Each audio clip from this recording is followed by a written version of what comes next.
আজ আমি রাজের সঙ্গে প্রথমবার কলেজে ঢুকলাম। মনে হচ্ছে এই মেয়েটা রাজের গার্লফ্রেন্ড। এটাই তোমার নতুন কলেজ? এই শালা তো সেই ছেলেটা সেদিন ধাক্কা মেরে আমায় বের করে দিয়েছিল। এই মেয়েটার পাশেই রুদ্র থেমে গেল। এত বছরেও সে আমাকে একবারের জন্যও পাত্তা দেয়নি। আসো আসো, মুখে 2 কেজি মেকআপ লাগাও, দেখবে ছেলেরা সঙ্গে সঙ্গে ইমপ্রেস হয়ে যাবে। চাঁদনি, সেই ছেলেটা আমাকে একেবারেই পছন্দ করে না। জিয়া, টেনশন নিও না, আগে আমরা ভরপুর সাজগোজ করব। এখন এই দড়ি দিয়ে তোমার আর জয়ের হাত বেঁধে দেব।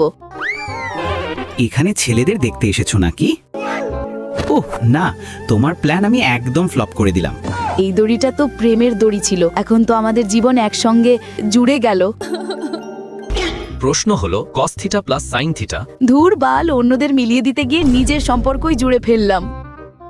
রুদ্র, তুই তো বলেছিলি ওকে পছন্দ করিস না, তাই না? খুব জোরে ক্ষুধা লেগেছে। চাঁদনি লাঞ্চ আনেনি?